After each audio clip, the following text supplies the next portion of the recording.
What's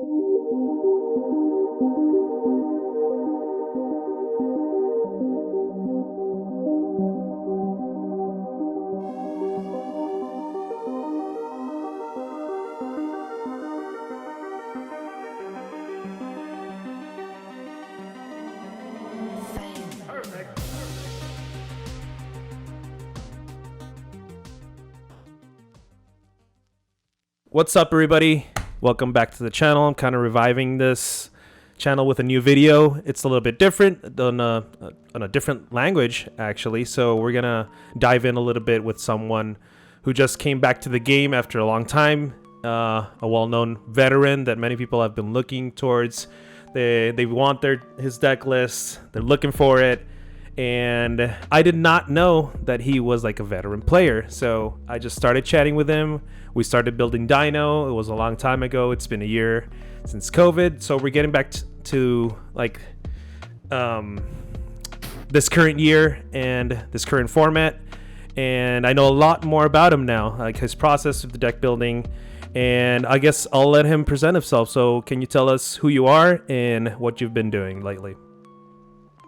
Yeah, I'm a CJ KRAUSE. I've been playing Yu-Gi-Oh! Since like Synchros first were created, but I take like long breaks in between. So like I haven't played in like real life since Pepe format. Oh my god. I have 2 nationals tops. I have, I think, 6 YCS tops and an ARG third place. So like I'm kind of okay at this game sometimes. You're good.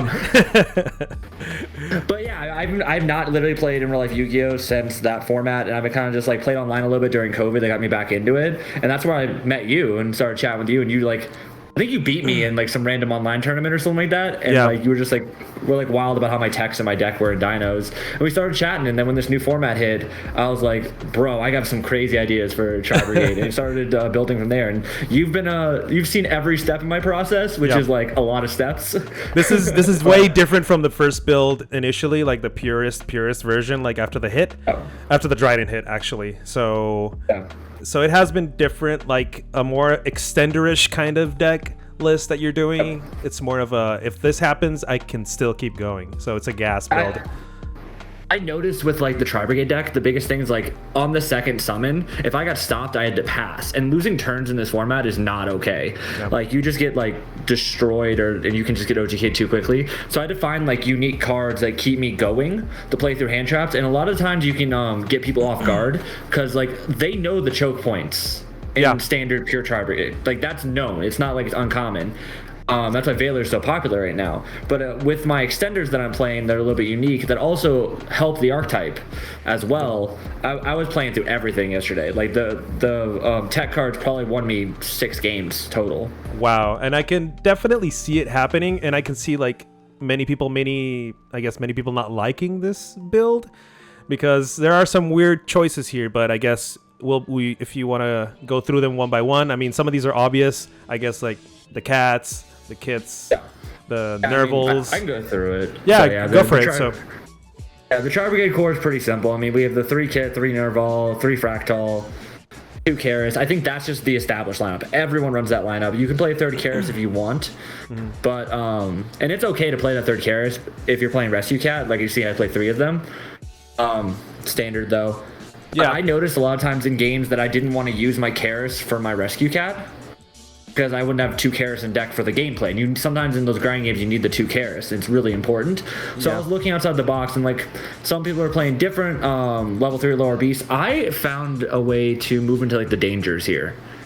The dangers. Those are my favorites. Oh, I love them. The cool thing about Jackalope is he's the best one by far of the 2. Like I'll give it that. Jackalope's really good because he can be in your hand, and you can discard him for Karis, and he brings out Bigfoot, or you can discard him for Bear Brum, and you get a Bigfoot. It just puts an extra body on the board free. So you're not like burning a card right there.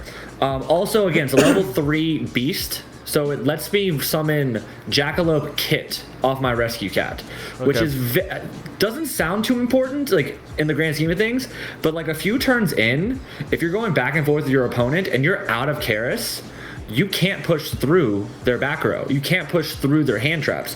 So like so instead of playing a 3rd Karis, more of a brick, Jackalope acts as like an upstart goblin an extender, or just an extra target off cat. So like these dangers were actually really huge.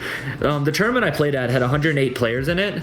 I got top 8. The player that got second actually was also playing the dangers after I played him at locals and beat him.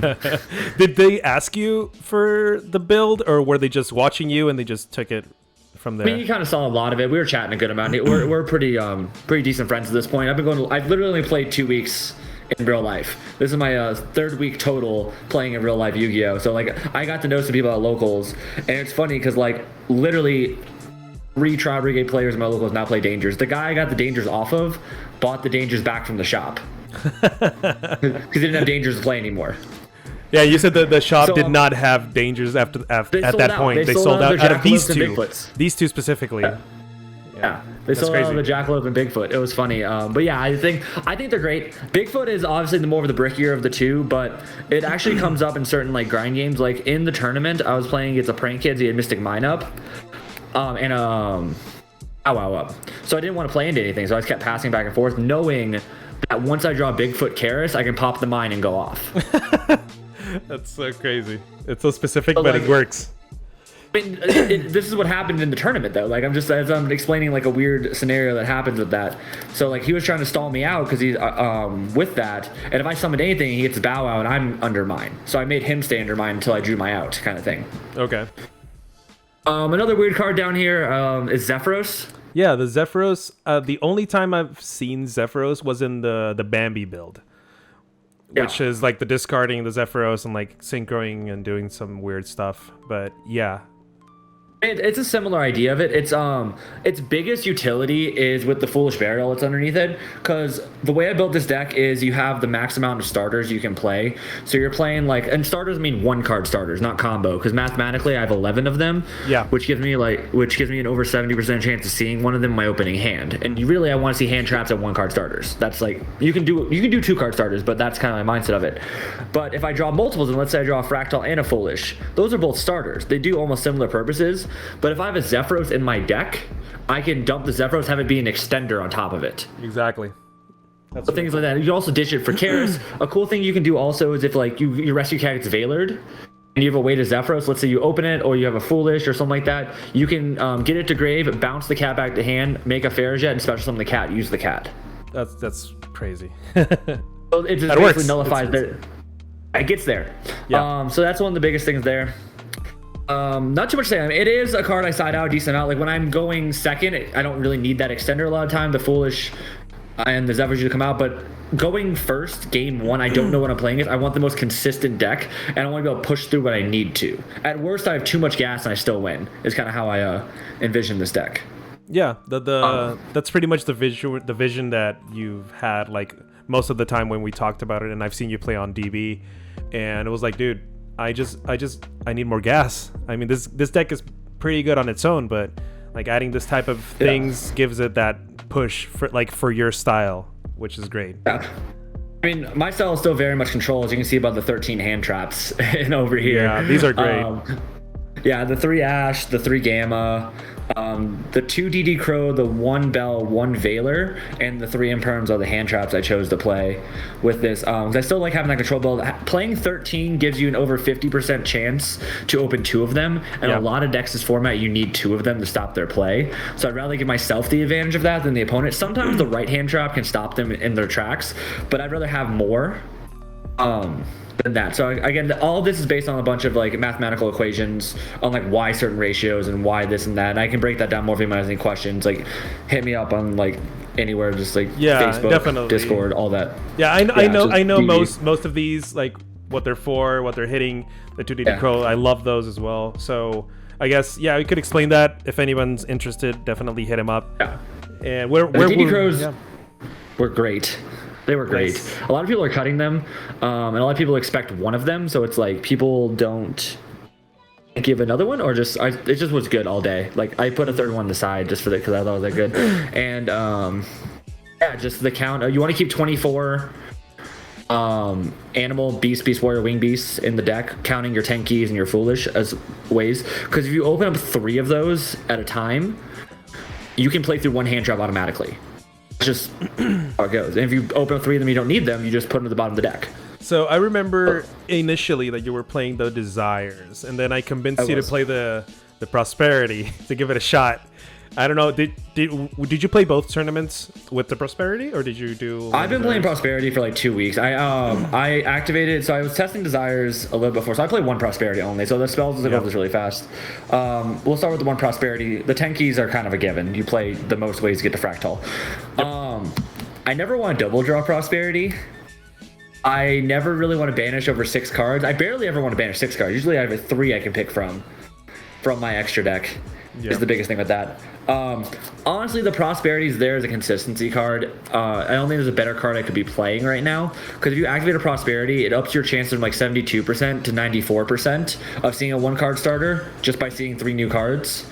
And it's a 98% chance if you see 6 new cards. So if I'm bricking hard, I can see a 6. If I'm at a medium spot and I need an extender, I kind of pick and choose. I kind of play it in the middle of combo. It's not a first card I activate. Yeah.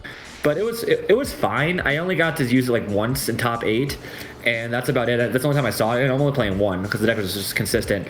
I didn't get to go first very often. I lost every die roll but round 2. Okay. I was mostly OTKing people. I never really, and then I would play game 2 and I wouldn't have it in because I'm trying to again OTK them. So you would just stop them with what you drew off the 72%. And then you would just OTK the next turn. That's the ideal of it. Yeah, if you want to see that jump in that. So because again with the other spells, Prosperity is a card that like if you're a budget player, you don't need this in this deck. It could be another hand trap. It's just like another card to up the consistency of an already consistent deck. And again, I believe your main deck should be as consistent as possible, because if you're a good enough player, you can play through whatever you need to play through if you're consistent. So that's why you don't see a lot of blowout cards in my deck, because I'm confident I can play through the multiple back row, the multiple hand traps and things like that, but my proper play lines. That makes sense. Yeah, I like that. The theory behind it is that it's gas, but it's also consistent in the type of draws, like what your hands are looking like. It's not just it's like both ways. It works really well, and I love the one Prosperity because it's another extender. It's practically all of these cards that you have here, and an extra one, like if you ever need it. It's just that extra copy. I play at the end of a combo to grab the exact hand trap I need, or what I think is the best spot here, and things like that. Would you side it out, going second, or the second game? I sided out a good amount of time. The only time I kept it in was versus Drytron when I was playing the Dark Rulers. Okay. But those will be coming out soon, so it's probably gonna be sided out almost every time. So if you're a budget player, you can honestly not play this, and it wouldn't like affect your deck too much. I would say the longer the tournament is, the more it will affect your deck, because consistency matters the bigger the tournament. But if you're like at a local or something like that, and you just don't want to buy a Prosperity and you have everything else, like it's not mandatory for the deck. Desires though, I mean, I was testing with it, and I banished 3 Kit one time, and I banished 2 Karis one time, and I'm like, I'm done. It's hard. This card. It's hard. Just play Upstart. But you can't play Upstart though. Here's the Upstart crazy. Though. I was thinking about Upstart. You cannot play Upstart in this deck because most of your OTKs are 8,300. Yeah, you're right. You're right about that. If you're playing Upstart, yeah, I was playing Access Upstart in the early Omen, right? Of this deck. So Access Omen. The Access Omen OTK, and because of that, I could not play Upstart because I would like miss OTKs, and you can't give your opponent turns right now. It's not. Yeah, you just can't do it. Definitely. So about the main, is there anything you would change going forward, or you want to keep it on the Lola for now? This is the main deck. I'm not like I haven't. The math makes sense. The numbers make sense. I don't think the main deck is staying exactly how it is. It performed exactly how I needed it to, exactly how I wanted it to. Yeah, I wouldn't change a thing in the main. It's crazy seeing this build after. I mean, I saw so many things change, like the Naturia Beast and the 2 Tenkies, the 3 Karis. Oh, it was great. It was great watching the evolution of this deck, and I hope everyone again can see through all the weird cards in this main and like see like what's possible with something like this. So and old school players play tech, and they understand that it's like you can get away with, as long as cards interact similarly and the numbers make sense, it works great. But everyone's all about 3 and 0s now, and like that's not my theory behind the game. So yeah, that's awesome. So let's move on, I guess, to what do you want to do? Side first or extra first? Whatever you want to do, buddy. Let's go extra, and then we'll finish with the side. All right, the extra deck, nothing too crazy besides a couple cards like the Amirage. Standard, it can start plays sometimes.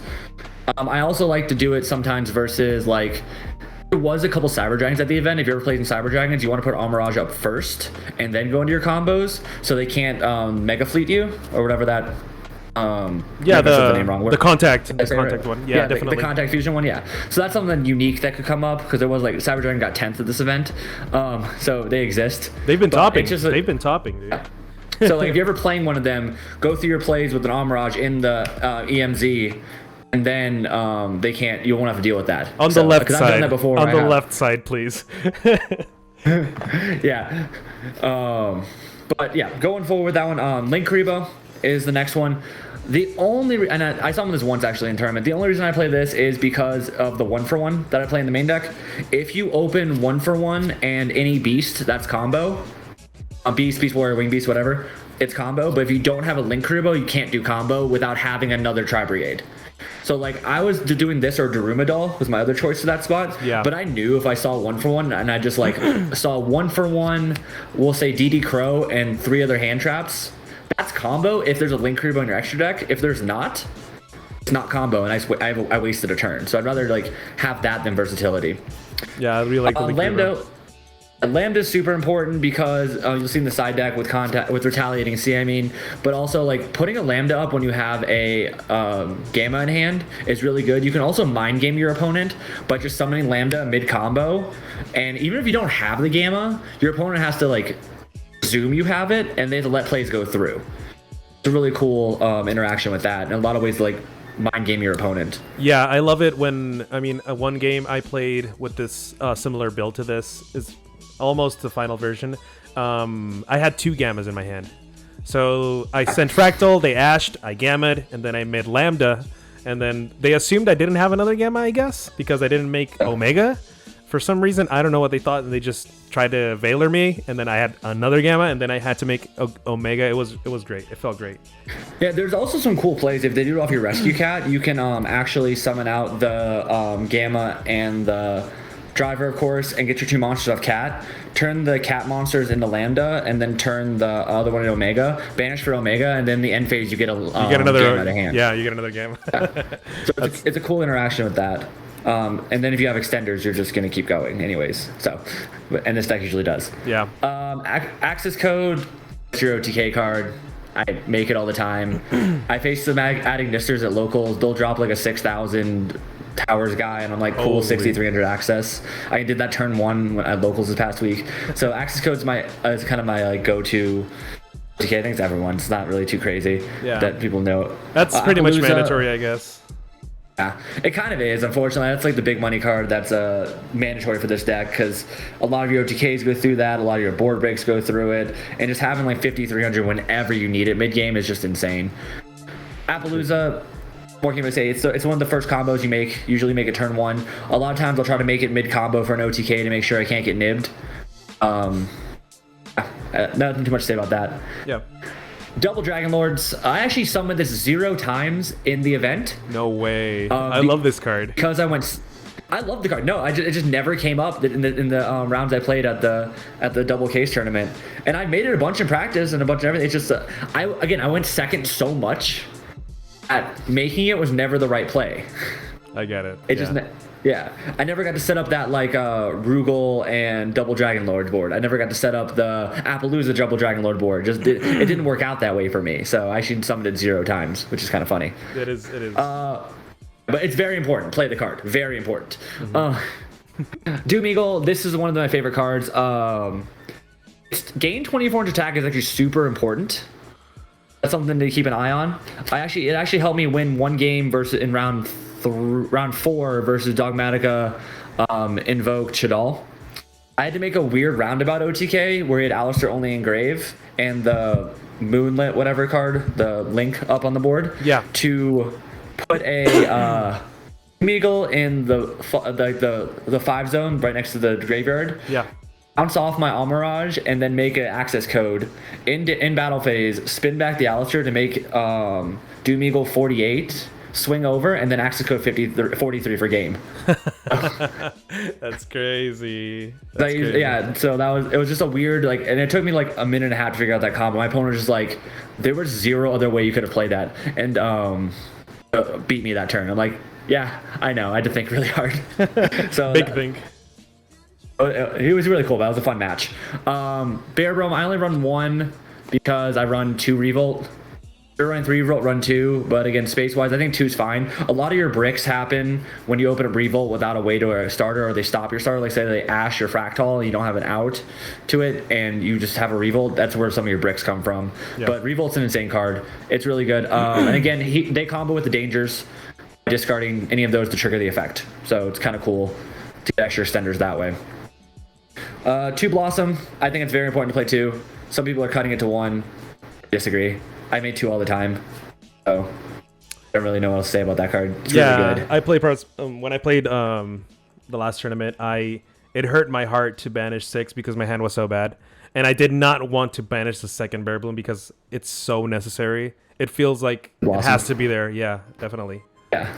Yeah. I mean, usually if I'm Prosperity, I'm banishing like the Link Karibo, 1 Omen, which you'll see in a second, and probably like the Omega. Those are my 3 I usually grab. Okay. Just because like Karibo's only important for that 1-for-1 play. Silver, it's important. Just play it. It can be good when you have like a Revolt, anything they're gonna pop your back row. Triple Omen. I think Triple Omen is very important if you're playing Rescue Cat, because you burn your first Omen off the cat play to search a DD Crow. Yeah.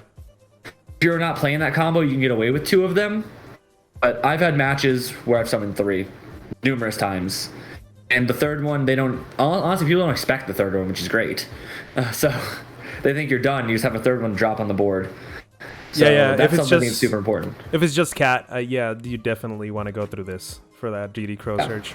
It's great. Yeah, it's super important. And then the 1 Omega, it's really good because Gamma Driver is game. Taking hands. It's also really cool, like, if you leave them up on the board a lot of times, like, if let's say you can't kill them and it's a back and forth for a little bit, you don't banish right away the second time with Omega once you know what they're playing, because you can put like a Nerval back and search. Things like that. So, happen very few times, but it's good to know that exists. Things like that.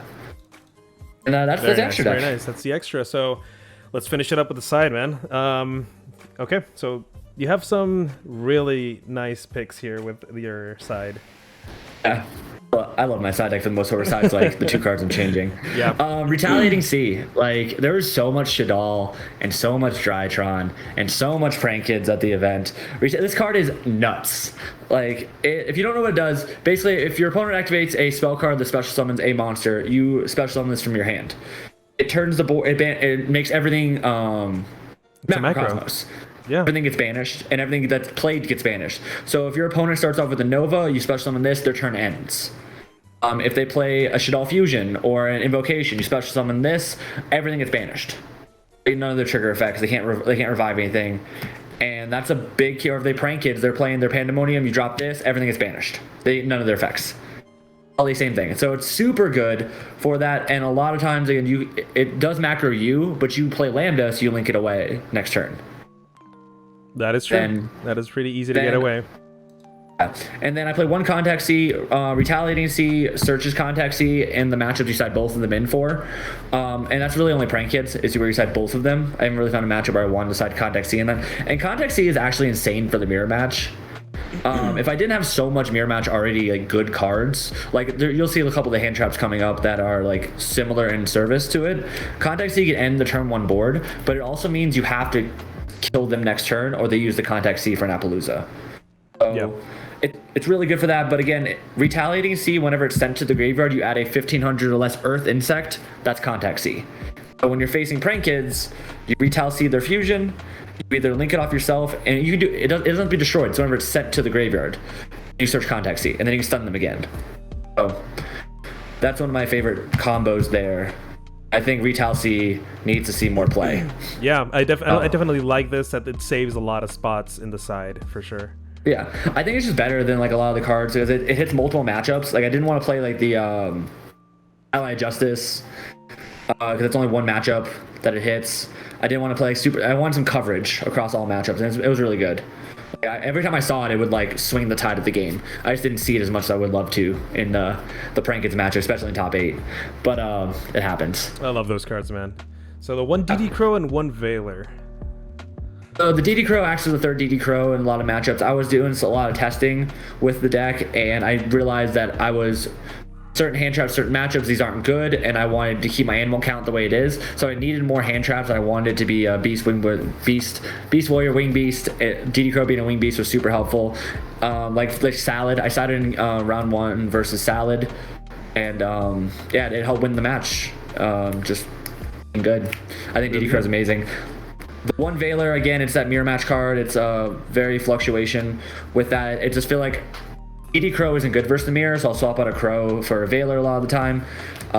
It's kind of how it works. So like for the mirror match, you'll usually take out the 2 Crows for like the 1 Contact C and the Veiler, and that keeps your hand trap count the same. But it doesn't change the deck much. It's a key. That's why it's that kind of ratio. Yeah, makes sense, definitely. And Pero Cerberus. Yeah, Pero Cerberus is an interesting one. It was one I recently put in. It's actually been putting a lot of work. This is mostly for the Prank Kid matchup and for the Zoo matchup, actually, because you can summon it off of Rescue Cat or Foolish It, and once it's in graveyard, if they ever lamp sees you, you can banish it. So if you don't know what it does, if you take damage by battle or by opponent's card effect while this card is in your graveyard, banish this card, then target 1 card in the field and destroy it. So it's really good versus lamp sees, because if they ever do that versus you and burn you for 5, after they get their play, you banish it and you stop their whole combo. Yeah, I love this card too. This is a great tag.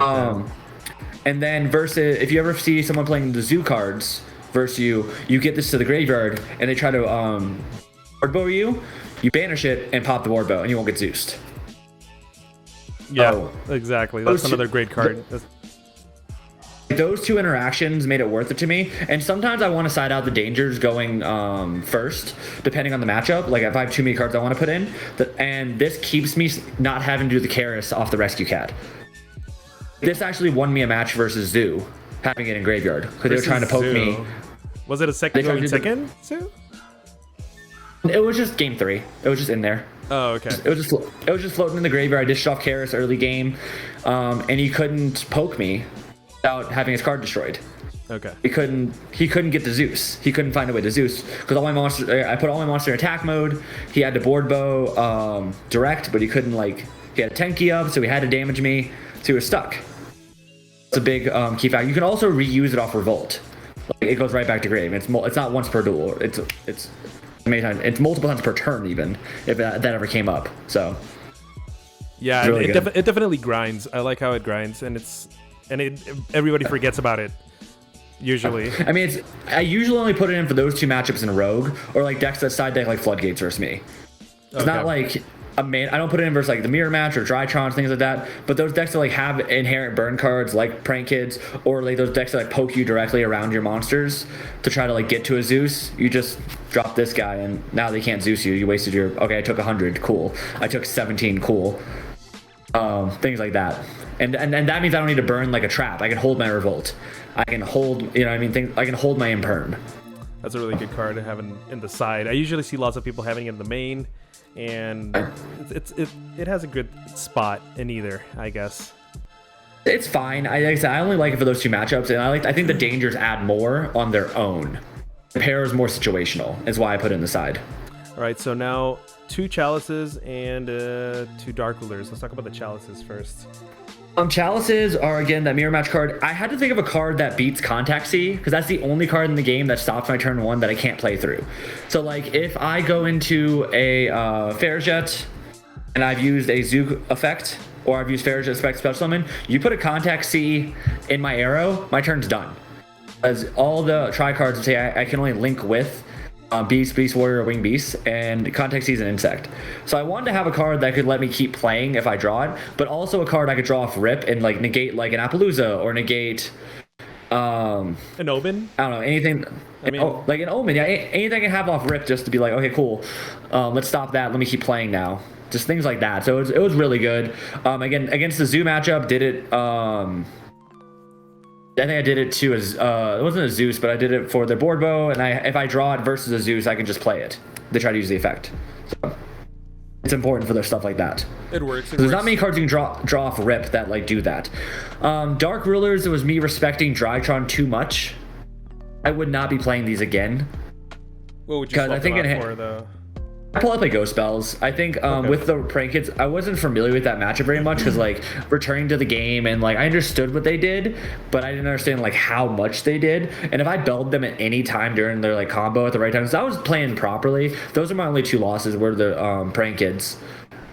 Same guy, but anywho, if I just had a bell at any time, that would have stopped his whole play because I could have played through a lot of stuff. But it was his day. So the Dark Rulers will probably end up being bells or like a bell and a nib or something like that, just to be able to stop plays. But probably 2 bells because it has more coverage. Okay, yeah. Dark Rulers cool and all. Yeah, we did talk about like Droplet too. I guess I don't know. I think Droplet does enough, personally. Because Droplet, like, if you're facing it versus a deck with established board, let's say you're facing versus Drytron, and they open up their big board, which is like the Perfection and the Beatrice and either Dragoons or IP, one of the 2, whichever way they're doing it, and they have an Orange Light and Eva in hand. Or like an Eva dump. If you Droplet the board, you're losing 4 cards in your hand. Now I have 2 cards to play with to get through 2 Orange Lights. It's not going to happen with this deck. This deck can't do that. Yeah, you need your whole hand. It's like Cyber Dragon discarding their whole hand. I mean, you can't play that card. I mean, you can. I just don't like it. I don't think it does. I don't think it's enough. I'm not a fan of it. So, but I think I'm just gonna stun them. Like the Retail C stops their turn. A Bell can stop their turn and things like that. And I think Bell just has more coverage versus like that Prank Kids matchup. But anytime you Bell Prank Kids, because that's gonna get rise in popularity too. That if you do it on the Bow Wow, they're just like shot because that's technically 2 less interruptions because the Battle Butler's 2 interruptions that you just stopped. That's crazy. And finishing it up, so this is, I guess, the kind of back row hate, or 2 Cosmics, 1 Lightning Storm, and 1 Night Beam. Yeah, I mean, the Cosmics are pretty straightforward. Virtual World is a deck, and you want to banish them, then put them in grave. Same thing with, like, adding Nister and things like that. And it's chainable for Prank Kids. I don't think there's too much to say about Cosmic. I think it's the best one to play as far as, like, chainable back row. Yeah.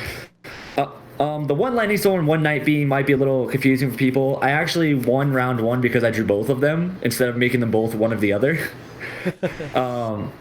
Lightning Storm dealt with the monsters and Night Beam dealt with the 1 back row they had. But Lightning Storm's really good just as a blowout card. I wanted a card that covered monsters and back row as an option.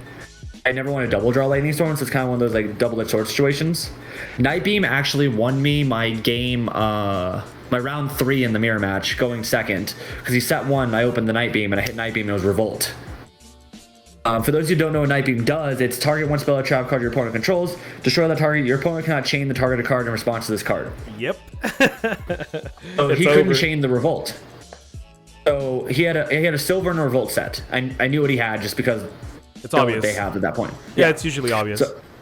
So I Night Beamed I Night Beamed the Revolt, and I just won right there. I was debating about doing more Night Beams instead of the Cosmic, but I feel like with so many decks in the meta, I need to have chainable back row. But Night Beam is really good in the mirror. It's been really debatable. So if there weren't so many decks, I would play more of this. But yeah, Night Beam, like I said, won me 2 rounds basically by itself. Just having it at the right time and not being able to chain it's huge. Or a lot of times you're facing a deck that has multiple back row. The only way they can use the back row I'm targeting is they chain something else, so it turns into a free Twin Twister. Oh my god, yeah. Key. It takes, they have to do something.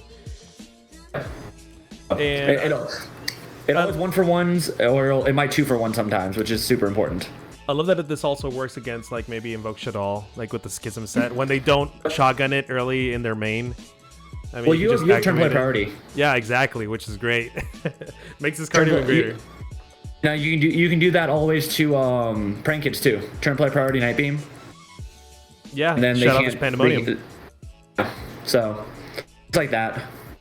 Definitely works, man. And what would you say that you would often side out of the main to like switch up for different matchups? Would it be mostly hand traps, or would you always keep the main motor going for like the Tri-Brigade stuff? I mean, the tries all stayed in. Like, I kept all of those. I would side out potentially like the Foolish Zephyros or like the 1-for-1 or the Tenkies, like 1 or 2 Tenkies. I would actually go down to 2 or 1 Cats going second, just because I never expect that card to resolve. So I never get myself under 5 1-card starters. I usually try to keep it around 7, just because 5 means at 6 cards, because I'm assuming I'm going second in this exercise, means I have an over 50% chance of seeing at least one of my 1-card starters. So I try to keep it a little bit higher, but in my like intuitive brain, I make sure I keep myself over 5 1-card starters and 17 ways to animals, beast, warrior, wing, beast, because that gives me an over 50% chance of seeing 3 of them. Like, those are 2 numbers I keep in my brain, like 17 and 5 as the minimums I keep in no matter what I'm playing against, because you don't want to overside and turn your own deck off, but you want to make sure you can stop your opponent is the biggest thing. Is a lot of times going second, I want to stun you and then I have to kill you. That's what some people don't realize is like, okay, I stopped them. Crap. I did it. I didn't do anything. Then to go off again. So like having that 2 numbers in my head to know I keep myself around. So a lot of times I'm siding out like 1 to 2 cats, foolish Zephyros, a tanky, a 1-for-1. Things that are just like extra gas that like I don't need as much. That aren't like mandatory for cards that stop my opponent like directly to their deck, but I still have enough in there to keep going. But then going first, I put the gas back in. Yeah. I just pick and choose the hand traps. Nice. So in general, I love this list. I already saw it. I'm sure many people wanted to see this list after, I mean, basically we can call it your comeback, I guess. And I guess, would you like to let everyone know where they can hit you up and like talk about the deck a bit? I mean, yeah, whatever you want. You can hit me up. I mean, I'm on Facebook as CJ KRAUSE. I don't care if you add me if you have any questions. I'm in the Facebook group for Tri-Brigade. I'm usually chatting up in there. People telling me I'm bad for some of my takes. I'm like, cool, bro. But yeah, that's it. I'm on DB at Kid Flash, KIDD Flash. If you see me on there, hit me up. I'm always down to chat. I love hearing all the theories of the game. I love hearing, like, I'll test every card. That's how I get to my deck list. Like, if you have an idea and it sounds like remotely okay, I'll probably end up testing it somehow. Because I think that's how you really learn the peak of a deck is like going through even some silly ideas like Dangers and Zephyros that pop in your brain. And sometimes they stick and sometimes they don't. So yeah, just hit me up in either of those if you have any questions. And I'm always open to helping out players any way I can. I just have fun. Awesome. And I guess just to close it off, would you like to give any shout outs or anything? I want to shout out my local Rocky Mountain Collectibles, put on a great event, double case tournament, Starlight Rare, Lightning Storm tournament. They were giving out free packs every round. So if you're ever in like the Denver area, make sure to come Denver, Colorado. Make sure to check them out and go by their shop. They did an amazing event with that. And yeah, shout out to you for letting me come on and talk about my deck and probably over talk. Yeah, we've been talking forever, so this is no different. So I'm cool with it, and I'm glad you had the time to do this. And I guess we'll see you at the next tournament and see how you go with this deck, man. I got plenty more tops in me, so let's make it happen. Let's go, man. So I guess thanks for being here, and thanks everyone for watching the video, and we'll see you next time.